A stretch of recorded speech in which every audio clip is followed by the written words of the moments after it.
नमस्कार दोस्तों, इस समय आश्विन मास चल रहा है और आश्विन मास में ये जो है कृष्ण पक्ष जब से प्रारंभ हुआ है वो जो है इसकी अमावस्या आएगी तब तक ये श्राद्ध पक्ष कहलाता है। श्राद्ध पक्ष चल रहा है, यानी ये 3 अक्टूबर तक चलेगा।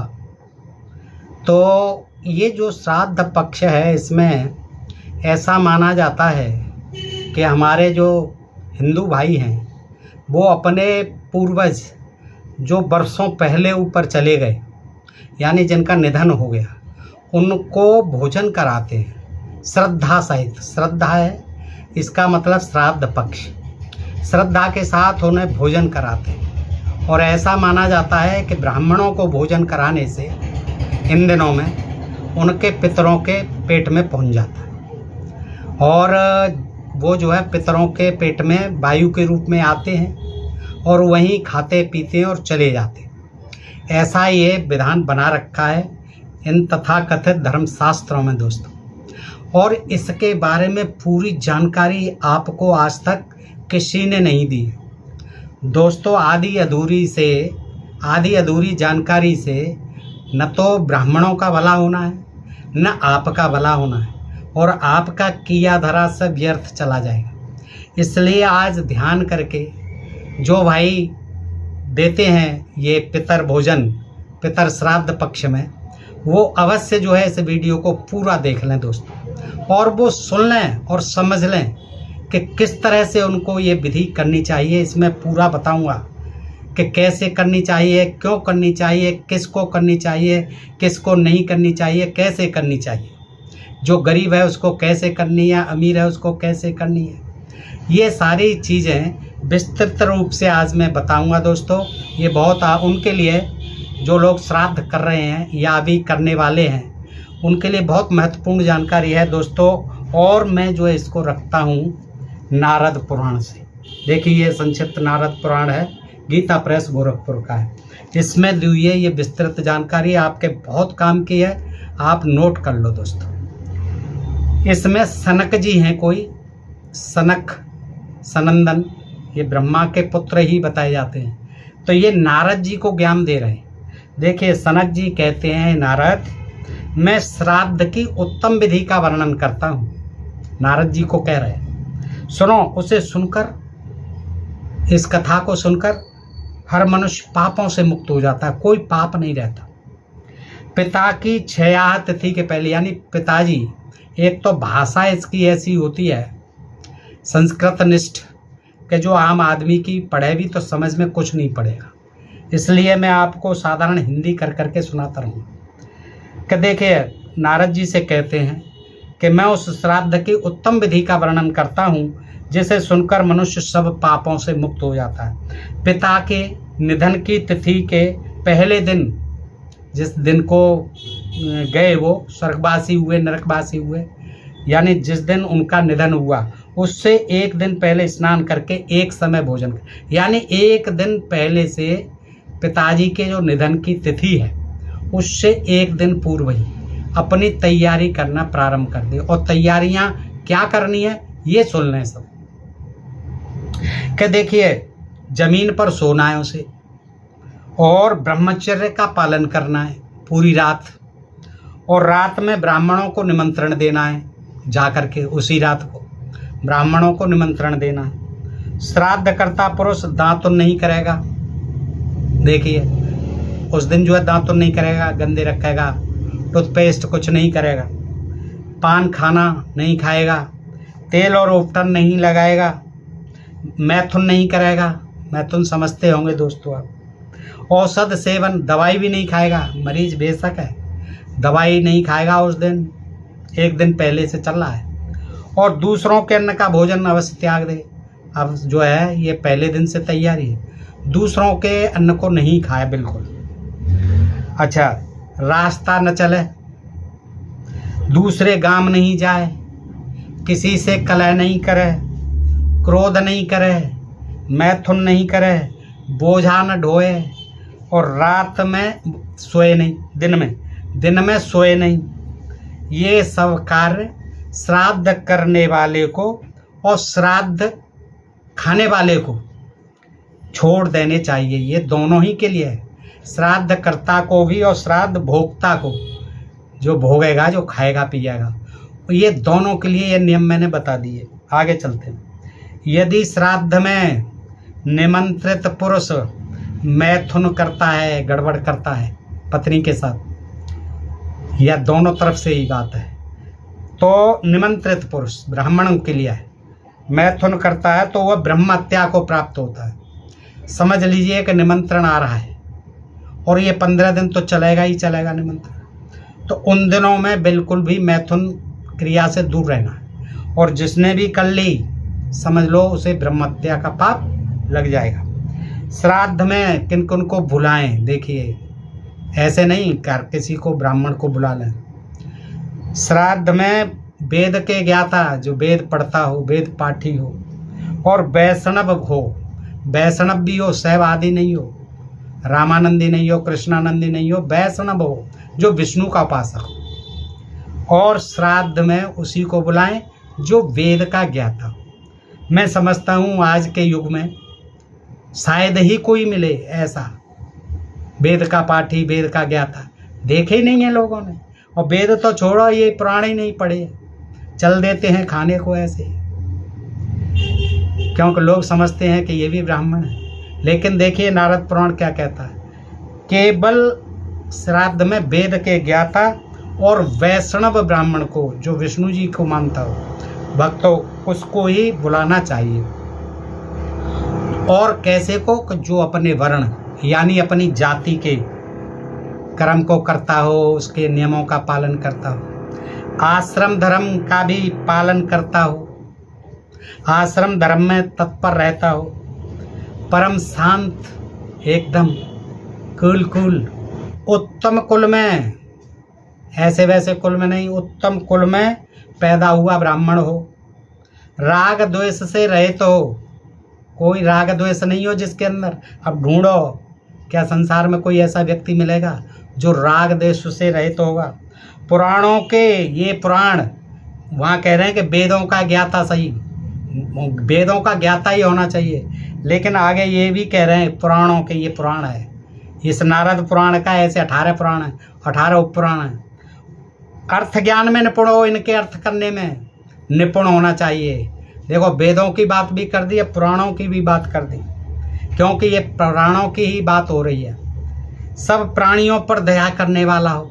हाँ देखिए अब इनका जो है कैसे पता करेंगे कि ये प्राणियों पर दया करता है। प्राणियों पर तो हर जाति का आदमी करता है, हर वर्ण का आदमी करता है, और नहीं भी करता है, ब्राह्मण भी नहीं करते हैं, नहीं को और भी नहीं करते हैं, सब जाति में, सब वर्ण में, सब तरह के लोग होते हैं। तो अब इसकी क्या सर्टिफिकेट देखेंगे बताइए।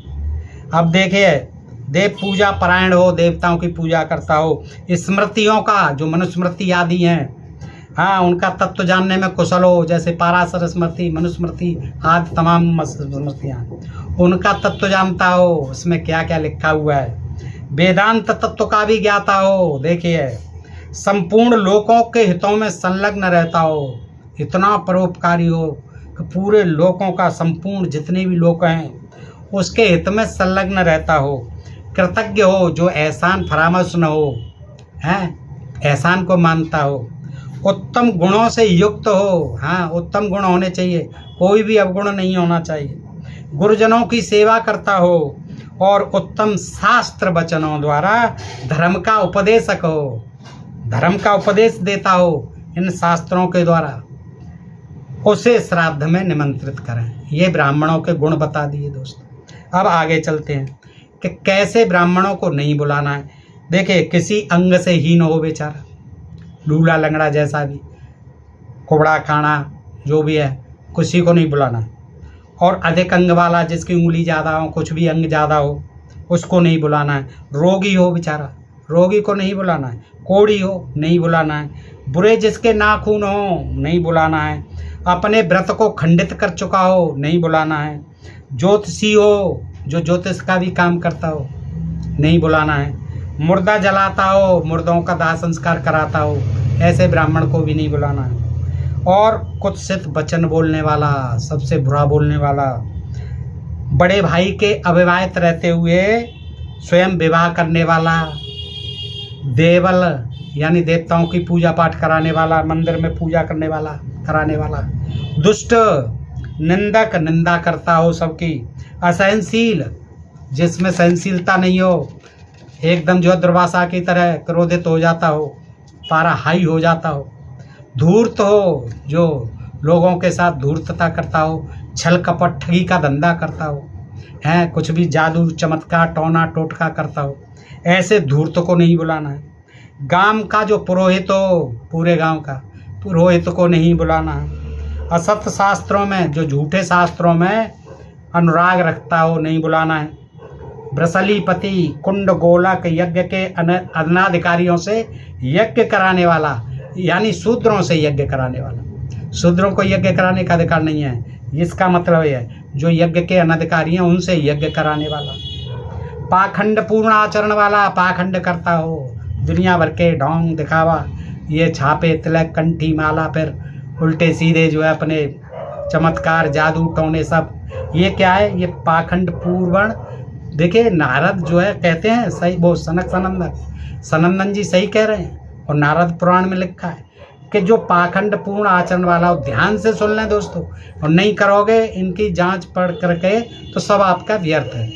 अच्छा, अकारण सिर मुड़ाने वाला, ये भी देख लेना, अकारण सिर को मुड़ाने वाला न हो, और पराई स्त्री की तरफ आकर्षित होने वाला, आसक्त रहने वाला, और पराये धन का आ जाए मेरे पास, पराये धन का लोभ रखने वाला। अब बताइए कहाँ मिलेंगे ऐसे? कोई मिलेंगे क्या ब्राह्मण? सोचते जाइए, एक भी नहीं मिलेगा ढूंढने से। भगवान विष्णु की भक्ति से रहित हो, चाहे वो किसी और की करता हो, लेकिन यदि भगवान विष्णु की भक्ति से रहित हो तो हरगिज नहीं। भगवान शिव की भक्ति से भी विमुख हो तो भी नहीं। वेद बेचने वाला, जो वेदों को बेचता हो, अब जो छाप रहे हैं वेदों की किताबों को, सबको बेच रहे हैं, उनका तो काम है, व्यापार है, तो ब्राह्मण भी बेच रहे हैं। अब वेद बेचने वाला नहीं हो, व्रत का विक्रय करने वाला नहीं हो, स्मृति और मंत्रों को बेचने वाला हो, गवैया हो, हैं नाचने गाने वाला, मनुष्यों की झूठा प्रशंसा के लिए कविता करता हो, चापलूसी करता हो कविता लिख के, और वैद्य हो, जो ब्राह्मण होके भी वैद्यगिरी करता हो, यानी दूसरों का इलाज करता हो। अब बताइए इसमें क्या अर्ज है? उसका भी भला वैद्य जी का और उसका भी भला मरीज का, लेकिन कह रहे हैं वो ब्राह्मण नहीं है, तुम्हारे मतलब का नहीं है, उसे नहीं बुलाना है। गांव और वन में आग लगाने वाला, ये तो अपराधी हो गया, ठीक है, वन में आग लगाने वाला, गांव में आग लगाने वाला, अत्यंत कामी पुरुष हो, हर समय जो है काम विषय भोग की बात है पसंद करता हो। रस बेचने वाला, ये तमाम रस होते हैं, तहाँ गन्ने का रस है और ये मदरा आदि सब रस हैं, इनको बेचने वाला। झूठी युक्ति, झूठी सलाह देता हो, लोगों को देने में तत्पर रहने वाला। ये सब ब्राह्मण यत्न पूर्वक श्राद्ध में त्याग देने योग्य हैं। नोट कर लो, अब कर तो रहे हो आप, आगे भी सुन लो। श्राद्ध से एक दिन पहले या श्राद्ध के दिन इन ऐसे ब्राह्मणों को निमंत्रित करे। श्राद्ध करने वाला पुरुष हाथ में कुश, घास होती है कुश, लेकर इंद्रियों को बस में रखते हुए, इंद्रियों को बस में रखना है, विद्वान ब्राह्मण को निमंत्रण दे। ऐसे ही देख लेना चाहिए, पूरा देख के योग्य जो ब्राह्मण हो विद्वान। और क्या कहे? हे साधु शिरोमणि, श्राद्ध में अपना समय देकर मुझ पर कृपा करें, मुझ पर कृपा प्रसाद करें। ब्राह्मण साधु शिरोमणि, ऐसे ब्राह्मणों से कहना है। उसके बाद सवेरे रात हो गई, ये तो आज का काम हो गया एक दिन पहले का। अब सवेरे उठ करके क्या करना है? नित्य कर्म करना है। उसके बाद विद्वान पुरुष कुतप काल में यानी जब तक तपे नहीं दिन, यानी 12 बजे से पूर्व मुहूर्त में, जब सूर्य का तेज कुछ मंद हो जाता है उस समय को कुतप काल कहते हैं। सूर्य तपे नहीं, थोड़ा शांत हो जाए 2 बजे 12 के बाद जो है, तो क्या करें? उसमें पितरों की तृप्ति के लिए हुए दान अच्छा होता है, जब ही देना है, यानी 12 बजे के बाद देना है, जब ठंडा होना शुरू हो जाए। ब्रह्मा जी ने पितरों को अपहरण काल ही दिया है। ब्रह्मा जी कब भेजते हैं कि जब ताप कम हो जाए, तब कहते हैं कि अब तुम जाओ अपना जो है पितर भोज करने के लिए। ये समय जो दिया हुआ है जिसे कहते हैं कुतप काल। अच्छा, विभिन्न द्रव्यों के साथ जो कव्य समय में पितरों के लिए दिया जाता है उसे राक्षस का भाग समझना चाहिए। देखिए, ये समय पर ही देना है, खाना पीना जो भी है, दान दक्षिणा भोग वगैरह, अन्यथा क्या है वो राक्षस का हो जाता है। वो भाग जो है वह पितरों के पास नहीं पहुंच पाता है, इसलिए टाइम का विशेष ध्यान रखें। कुतप काल के बाद दें, सायंकाल में तो बिल्कुल ही नहीं दें। सायंकाल में जो दिया हुआ कव्य है वो भी राक्षस का भाग, यानी राक्षस खा जाता है उसे, फिर वो पितर नहीं खा पाते हैं, अंदर राक्षस भी आ जाता है। पितर जो है नहीं खा पाते हैं क्योंकि पितर तो चले जाते हैं शाम से पहले, शाम होते होते। इसलिए क्या है, समय का विशेष ध्यान रखा जाए। और उसे देने वाला नरक में पड़ता है, हाँ, और उसको भोजन करने वाला भी नरकगामी होता है। ये जो भोजन करते हैं ब्राह्मण वो भी नरक में जाएंगे। क्या? सायंकाल में। सायंकाल में नहीं करना। अब सायंकाल तक बताओ भूखा रखोगे आप पितरों को, ब्राह्मण देव हैं? तो इसलिए कहा है कि आप जो है कुतप काल जैसे ही शुरू हो भोजन कराना शुरू कर दो। आगे सुनो, निमंत्रित ब्राह्मणों के एकत्र होने पर, जब सब आ जाएं, बुलाए हुए ब्राह्मण एकत्रित हो जाएं, तो शुद्ध हृदय वाला श्राद्ध करता पुरुष उनके लिए श्राद्ध की आज्ञा ले। उनसे कहे कि महाराज अब श्राद्ध की आज्ञा दीजिए। फिर क्या है, योग्य ब्राह्मणों के अभाव में, अब मान लो किसी को योग्य ब्राह्मण नहीं मिल रहा है, बड़ा ये तो इस तरह से दुर्लभ है मिलना, इतने गुण और अवगुण बता दिए, तो बाई चांस वो ये कह रहे हैं कि नहीं मिले कोई संयोगवश, तो क्या करना है, योग्य ब्राह्मण के अभाव में अपने भाई को भी ब्राह्मण समझ ले, पुत्र को ही ब्राह्मण समझ ले, अथवा अपने आप को ही श्राद्ध में नियुक्त करे। और दोस्तों इसमें ये चतुराई की बात है, ये जो है ब्राह्मणों के अभाव में ये शूद्रों के लिए, जिनके यहाँ ये खाते नहीं, जिनके पितरों को ये अपने पेट में नहीं बिठालते, नहीं घुसने देते और नहीं खाने देते। यही अर्थ है इसका कि ब्राह्मण, बताइए क्यों नहीं मिलेगा? एक आध तो ब्राह्मण मिलेगा कहीं ना कहीं, योग्य ब्राह्मण, सब नहीं मिलेंगे तो। लेकिन वो ये भी कह रहे हैं कि जिसे योग्य ब्राह्मण नहीं मिले तो वो अपने भाई को ही बना लें ब्राह्मण, या पुत्र को बना लें ब्राह्मण, या खुद ही ब्राह्मण बन जाएं और खुद ही अपना श्राद्ध करें। परंतु वेद शास्त्र के, देखिए ये कड़ी बात है, ये स्पष्ट बात है, इसको ध्यान दो। परंतु वेद शास्त्र के ज्ञान से रहित ब्राह्मण को श्राद्ध में नियुक्त न करे। हर ब्राह्मण आ गए तो उनके पैर धोए, पैर धोकर उन्हें आचमन करावे, कुल्ला कराए उन्हें, है, और ब्राह्मणों के फिर पैर धोकर आचमन कराए और नियत आसन पर बिठालकर भगवान विष्णु का स्मरण करते हुए उनकी विधि पूर्वक पूजा करे।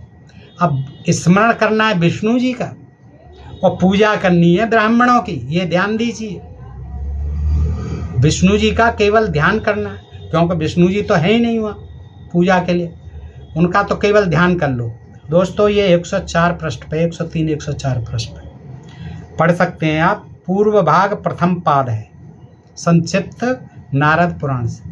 देखिए बहुत महत्वपूर्ण जानकारी है। फिर जो स्वादिष्ट भक्ष्य भोज हैं, जो खाना पीना बनाया गया, पकवान बनाए गए हैं बढ़िया बढ़िया, पूड़ी खीर और कचौड़ी वगैरह जो भी है, पुआ हुआ जो भी बनते हैं, तो फिर स्वादिष्ट भक्ष्य भोज्य ले ही आदि के द्वारा ब्राह्मणों का पूजन करें। फिर उसके द्वारा भी ब्राह्मणों का, खाद्य पदार्थों द्वारा, जो पकवानों के द्वारा फिर ब्राह्मणों का पूजन करें। देखिए, और तदनंतर एकाग्र चित्तो विश्वदेव और पितर दोनों के लिए अन्न परोसे। अपने पितर के लिए भी एक थाली में परोसे और ब्राह्मण देवों के लिए भी अन्न परोसे। और उस समय प्रार्थना भी करे कि महान बलवान महाभाग विश्वदेवगण यहाँ पधारे हैं, कि जिनका तेज सब ओर प्रकाशित हो रहा है, जो ध्यान परायण और योग दृष्टि से संपन्न हैं, उन मूर्त पितरों का और अमूर्त पितरों का मैं नमस्कार करता हूँ, उनको नमस्कार करता हूँ। अपने सभी पितरों को, जो दिख रहे हैं नहीं दिख रहे हैं, जो ऊपर गए हैं नीचे हैं, उन सब पितरों का मैं जो है नमस्कार करता हूँ। नमस्कार करनी है उन्हें, उनकी पूजा नहीं करनी है। इस प्रकार पितरों को प्रणाम करके श्राद्ध करता पुरुष क्या करे फिर? भगवान नारायण का यानी विष्णु जी का चिंतन करते हुए दिए हुए हविष्य और श्राद्ध कर्म को भगवान विष्णु की सेवा में अर्पित कर दे। तो क्या क्या करें? ब्राह्मण भी देखिए, ध्यान रखें, ब्राह्मणों के लिए भी है। अब बिल्कुल शांत होकर, मौन होकर भोजन पर टूट पड़ो, भोजन खाना प्रारंभ कर दो। यदि कोई ब्राह्मण उस समय हंसता हो, बात करता हो, तो वह समझो अवश्य राक्षस का भाग है, यानी वो ब्राह्मण नहीं, खाने वाला ही फिर राक्षस खा रहा है, ये समझो। अगर कोई उस समय बात करे ब्राह्मण खाने वाला या फिर हंसने लगे, तो वो ब्राह्मण नहीं, वो जो खा रहा है ना, वो ये समझो वो राक्षस खा रहा है, वो राक्षस का भाग हो गया, वो पितरों तक भी नहीं पहुंचना है। फिर पाक आदि की प्रशंसा या निंदा न करे, जो भी पकवान आदि बनाए हैं, कोई भी ब्राह्मण फिर उसकी प्रशंसा न करे, निंदा न करे। और भोजन पात्र को हाथ से स्पर्श किए हुए भोजन करे। देखिए ये विशेष ध्यान देने की बात है, ये ब्राह्मणों के लिए है जो कि करा रहे हैं श्राद्ध, कि वो क्या करें, जिस पात्र में भोजन है उसको हाथ से पकड़े रहें। कहने का तात्पर्य उसको हाथ में लेकर ही खाएं, बिल्कुल अलग न रखें। हैं, भोजन पात्र को हाथ से स्पर्श किए हुए भोजन करें। यदि कोई श्राद्ध में नियुक्त हुआ ब्राह्मण पात्र को छोड़ दे अलग, यानी रख ले और ऐसे तोड़ तोड़ के दूर से खाए, तो समझ लो उसे श्राद्धहंता जानना चाहिए, यानी श्राद्धहंता श्राद्ध का नाश करने वाला समझना चाहिए, जो अलग रख के खाए, उसको अपने हाथ में स्पर्श करके खाना चाहिए। वह नरक में पड़ेगा। भोजन करने वाले ब्राह्मणों में से कुछ लोग यदि एक दूसरे का स्पर्श कर लें, देखिए आपस में भी छुआछूत है वो। ध्यान रखें, जो ब्राह्मण आए हैं आमंत्रित, वो जो भोजन करने वाले हैं उनमें दूर दूर रहें, वो एक दूसरे से स्पर्श न करें। और अगर किसी ने गलती से भी एक दूसरे से स्पर्श कर लिया तो वहीं अन्न का त्याग कर दें। हाँ, अन्न या तो त्याग दें, खाना छोड़ दें, और अन्यथा उन्होंने खा लिया तो जो छूने से, उसे कहते हैं स्पर्श जनित दोष जो होगा, उन्हें फिर 800 गायत्री मंत्र का जप करना चाहिए। इतना बड़ा पाप हो जाएगा अगर छूते छूते किसी को, ब्राह्मण को छू लिया तो। देखिए ब्राह्मणों के लिए ये है, तो बताइए शूद्रों के लिए और अन्य लोगों के लिए क्या स्थिति। जब ब्राह्मण लोग भोजन करते हों उस समय श्राद्ध करता पुरुष श्रद्धापूर्वक कभी पराजित होने वाले अविनाशी भगवान नारायण का स्मरण करें। हाँ, वो उधर ब्राह्मण जो है मौन होकर के खाते रहें, बोले नहीं, हंसे नहीं, और ध्यान रखें बर्तन को अलग न करें, स्पर्श में रखें। और इधर जो श्राद्ध करने वाला है वो क्या करे, बस मौन होकर श्रद्धापूर्वक बैठ जाए और विष्णु जी का ध्यान करता रहे, बस अविनाशी भगवान नारायण का स्मरण करे और कुछ नहीं। पितरों का स्मरण नहीं करे, पितरों से कोई मतलब नहीं। पितरों की देखिए बात तो नहीं आई, नमस्कार हो गया बस। अभी ब्राह्मण लोग भोजन करें तब तक इन सब का जप या पाठ करना चाहिए, इन्हीं का कथा कहानी हो। कोई भी ले लो, गरुड़ पुराण, ये नारद पुराण जो भी है, उनको पढ़ते रहो, रामायण पढ़ो, गीता पढ़ो, कोई भी पढ़ो, जब तक भोजन कर रहे हैं ब्राह्मण, बस शांति पूर्वक पढ़ो, चिंतन करो, विष्णु जी का ध्यान करो। जब वे भोजन कर लें उस समय परोसने वाले पात्र में बचा हुआ उच्छिष्ट के समीप भूमि में बिखेर दें। जो परोस रहा था, जिससे परोस रहे थे, जिस थाली में जो कुछ भी बचा हुआ है उसको ब्राह्मण तो खा चुके, अब जो थाली में बचा है उच्छिष्ट, उसको क्या करें, बाहर पृथ्वी पर बिखेर दें, ताकि जो है चींटी या पशु पक्षी जो भी हैं खा जाए। यह विक्रांत कहलाता है। तो इसके बाद श्राद्ध करता पुरुष क्या करे, देखिए पितरों की कोई बात तो नहीं आई, न उन्होंने पूछा कि आ गए हमारे पितर, कि खा गए हमारे पितर, ना तो उनने पूछा, ना ब्राह्मणों ने बताया कि देखिए आपके पितर चकाचक हो गए, खूब खा लिया उन्होंने और अब जा रहे हैं, नहीं कुछ बताते। और ना ही बेचारे भोले वाले ये श्राद्ध करने वाले कभी पूछते कि पेट भराने के नहीं हमारे पितरों का, कि आपका ही आपका भर गया। तो देखिए ये हुआ। अब इसके बाद क्या करना है, ध्यान से सुने, पितरों का कहीं नाम नहीं है, श्राद्ध करता पुरुष स्वयं दोनों पैर धोए पहले, फिर भली बात आचमन कर ले, फिर ब्राह्मणों के आचमन कर लेने पर पिंड दान करे। अब जो है पिंड दान करे, अब पितरों को भी नहीं है नाम, अभी पिंड दान करना है। पिंड दान समझते ही होंगे दोस्तों, मैं तो समझता हूँ आटे का जो एक गोला सा बना लेते हैं उसी को पिंड दान कहते हैं। स्वस्ति वाचन कराकर अच्छैयो दक दें, फिर तर्पण करें, उसे देकर एकाग्रचित होकर ब्राह्मणों का फिर अभिवादन करें, वो करके पिंड दान करके फिर ब्राह्मणों का अभिवादन करें। उल्टे हुए अर्ध पात्रों को, जो अर्ध दिए हुए पात्र थे, बर्तन थे अर्ध देने वाले जो उल्टे रखे होते हैं उस समय, फिर क्या करो उन्हें सीधा करके ब्राह्मणों को दक्षिणा में दे दो वो बर्तन, और उनसे स्वस्थ वाचन पूर्व फिर आशीर्वाद भी ले, तुम्हारा भला हो, आशीर्वाद दे, कल्याण हो बेटा, उद्धार हो तुम्हारा यजमान। ठीक है, जो दुज अर्ध पात्र को हिलाए या सीधे किए बिना दक्षिणा लेते हैं और स्वस्थ वाचन करते हैं, उनके पितर 1 वर्ष तक उच्छिष्ट भोजन करते हैं। अब ये ब्राह्मणों के लिए भी कड़े नियम है। देखिए कि जो दुज जो अर्ध पात्र है, अगर वो बगैर हिलाए या ऐसे सीधा किए हुए बगैर ले लिया है तो उनके भी पितर क्या करेंगे, झूठा भोजन करेंगे, वहाँ पे 1 वर्ष तक झूठा खाएंगे। इसलिए क्या है, ब्राह्मणों को जो सीधा करके ही लेना है। फिर आगे कहना है, गोत्रम न वर्धताम दातारो नो भी वर्धनताम इत्यादि वचन कहकर ब्राह्मणों से फिर आशीर्वाद ग्रहण कीजिए। तदनंतर उन्हें प्रणाम कीजिए और उन्हें यथाशक्ति फिर दक्षिणा दीजिए, गंध दीजिए, तांबूल यानी पान आदि दीजिए। उल्टे हुए अर्धपात्र को फिर कह रहे हैं, एक बार ध्यान करें कि उल्टे हुए अर्धपात्र को उत्तान यानी सीधा करने के बाद दे दीजिए, अर्पित कर दीजिए। उल्टे हुए अर्धपात्र को स्वधा का उच्चारण करके दीजिए। फिर बाजे बाजे इत्यादि ऋचा को पढ़कर पितरों का देवताओं का विसर्जन करो। अभी यहाँ आ गई, बस बाजे बाजे कह के केवल ये कहना है बाजे बाजे, और फिर पितरों का और देवताओं का विसर्जन कर दिया जाए। किसका विसर्जन कर दिया जाए? पितरों का और देवताओं का। ये हुआ था। अब आगे देखो थोड़ी सी और है। श्राद्ध भोजन करने वाला ब्राह्मण और श्राद्ध करता यजमान, फिर ध्यान रखें उस रात को मैथुन नहीं करना है। उस दिन स्वाध्याय और रास्ता चलने का कार्य यत्न पूर्वक छोड़ दो, कहीं आना जाना नहीं है। जो कहीं जाने के लिए यात्रा कराओ कैंसिल कर दे, स्थगित कर दे। कोई रोग हो, जो धनहीन हो, पुरुष पाक न बनाकर। हाँ, ये ध्यान से देने की चीज़ें दोस्तों। देखिए, जो रोग हो, रोगी हो, जो धनहीन हो, वह पुरुष पाक न बनाकर, भाई जिस पर नहीं है बेचारे पे, रोगी है, गरीब है, वो क्या करे, वो पकवान नहीं बनाए, कच्चे अन्न से ही श्राद्ध करे।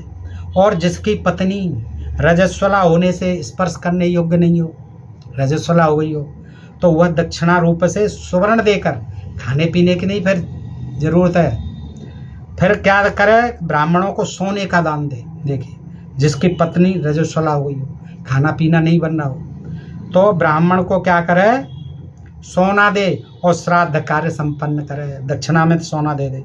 यदि धन का अभाव हो, सुन लो गरीबों के लिए भी है, जिनके पास धन नहीं हो और जिन्हें ब्राह्मण भी नहीं मिले, जो बुद्धिमान बुद्धिमान पुरुष केवल अन्न का पाक बनाकर पितृ सूक्त के मंत्र से उसका होम कर ले। घर पे पितृ सूक्त का मंत्र बता देंगे आप, बस होम कर ले। गरीब आदमी, उसको जरूरत नहीं है, उसे ब्राह्मण मिलेंगे भी नहीं, गरीब के यहाँ जाएगा भी नहीं, और फिर शूद्र हुआ तो वैसे ही नहीं जाएंगे। तो वो क्या करे, अपना घर पे ही कच्चा अन्न जैसा भी है अन्न, उससे ही पूजा पाठ कर ले, उसी से ही उनका पितरों का कर दे भोजन। उसके पास अन्न में हविष्य का अभाव हो, देखिए अन्न भी नहीं हो, तो यथाशक्ति घास ले आए फिर पितरों को खिलाने के लिए। अगर अन्न भी नहीं हो गरीब के घर, तो फिर क्या है, यथाशक्ति अपनी सामर्थ्य के अनुसार घास ही ले आए। घास ले आकर पितरों की तृप्ति को उद्देश्य से गौओं को खिला दे। अब गौओं के पेट में आ गए, पशु बन के आ गए, वो गैया खाएगी घास को, पितर खा लेंगे।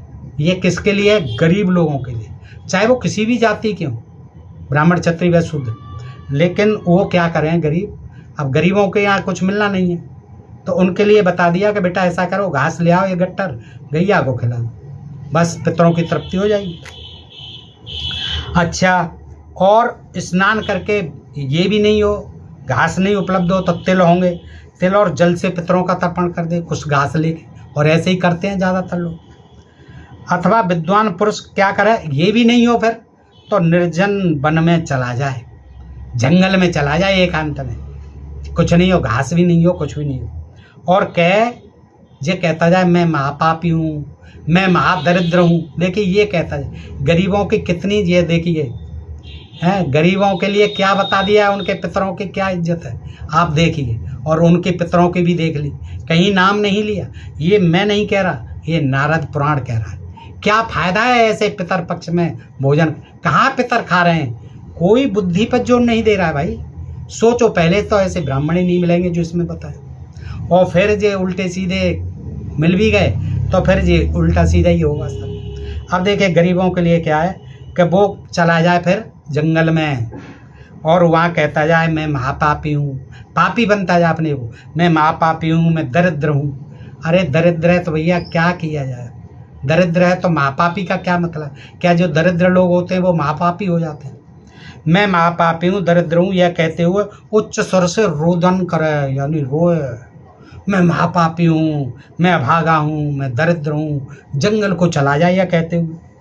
जो मनुष्य श्रद्धा पूर्वक श्राद्ध करते हैं वे संपत्तिशाली होते हैं। हाँ, जो श्रद्धा पूर्वक करते हैं वो धनवान होते हैं, संपत्तिवान होते हैं, उनकी संतान परंपरा का कभी नाश नहीं होता है। जो श्राद्ध में पितरों का पूजन करते हैं उनके द्वारा साक्षात भगवान विष्णु पूजित होते हैं।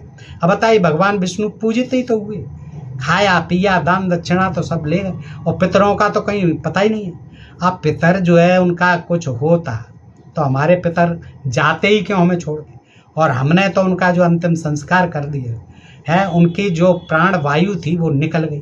अब शरीर को भोजन की आवश्यकता होती है, जिसके मुंह है, जिसके आंत हैं, लिवर है, हृदय, जो सब कुछ अंग है, शरीर को है भोजन की आवश्यकता। उस जो निकल गया, वैसे तो कोई कुछ नहीं निकलता, लेकिन एक बात को मान ली जाए, प्राण वायु निकल गई, आत्मा निकल गई।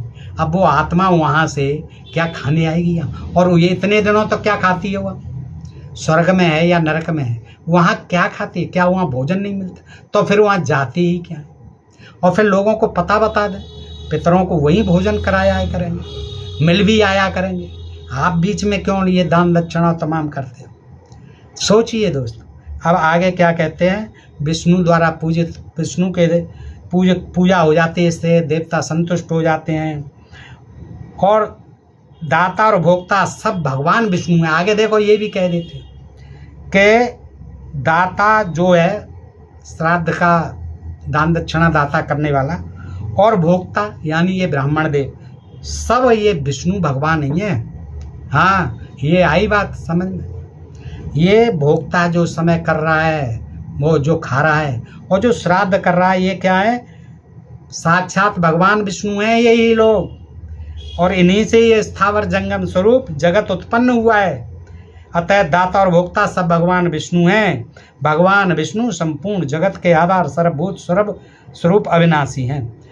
तो दोस्तों इस तरह से ये देखिए, ये मैंने नारद पुराण से आपके सामने रखे, आप देखिए कि इसमें पितरों का कहीं नामोनिशान। आप स्वयं इसको सुन करके, पढ़ करके, इस अगर ये आपके पास हो ध्यान से पढ़ना, नहीं तो इस वीडियो को देख करके बताना कि ये सचमुच जो है पितरों के साथ एक जो है धोखाधड़ी नहीं है। कहाँ खा के आते हैं, कहाँ खा के जाते हैं पितर, क्यों नहीं ये हमें बताते, क्यों नहीं हमसे मिलवाते हैं हमारे पितरों। और फिर वो जो तमाम गंदगी करते होंगे खाने के बाद, शौच क्रिया, मल त्याग, मूत्र त्याग, वो भी इनके पेटों में करते होंगे। तो ये तो इनको बड़ी आपत्ति भी होनी चाहिए, ऐसा नहीं करना चाहिए, पितरों को नहीं घुसा। ये बात थोड़ी कड़वी लग सकती है, बुरी भी लग सकती है, लेकिन दोस्तों ये बुरी बात मानने की नहीं है। आप जो है जनता को इस तरह अंधविश्वास और ये प्रपंच और पाखंड और कर्म कांडों पर कब तक इस तरह से मूर्ख बनाते रहेंगे, सोचिए। और ये जिन्हें हम धर्मशास्त्र कहते हैं, ये इनका ज्ञान है दोस्तों। पढ़कर बड़ा अफसोस होता है कि भारत देश की जनता को प्राचीन समय से लेकर, सदियों से लेकर आज तक इन्हीं कर्म कांडों में, इन्हीं अंधविश्वासों में उलझाए रखा है, और इतना मूर्ख बना रखा है कि जो अपने हित और अनहित की बात भी नहीं सोच सकते। ये बातें बहुत कड़वी लग सकती हैं दोस्तों, लेकिन ये इसके शिकार स्वयं ब्राह्मण भी है। अब गरीब ब्राह्मण है, उसके लिए क्या कह दिया आपने देखा। तो ऐसा नहीं है, सब जातियों के लिए कहा है, लेकिन इसमें कहीं भी पितरों का कोई मतलब नहीं है। ना पितर कहीं आते हैं, ना कहीं खाते हैं, और ना कोई उन्हें दान दक्षिणा से मतलब है।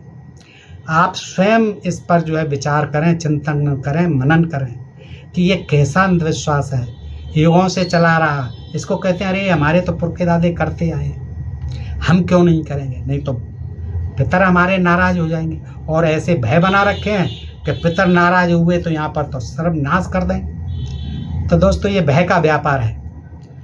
बताइए जानकारी आपको कैसी लगी। अच्छी लगी हो तो मित्रों में अधिकाधिक शेयर करें और अपने प्रिय चैनल ढोल में पोल को सब्सक्राइब करते रहें। फिर मिलते हैं ऐसी किसी जानकारी के साथ अगले वीडियो में। तब तक आप सब मित्रों का हृदय से आभार, नमस्कार, जय हिंद, जय भारत दोस्तों।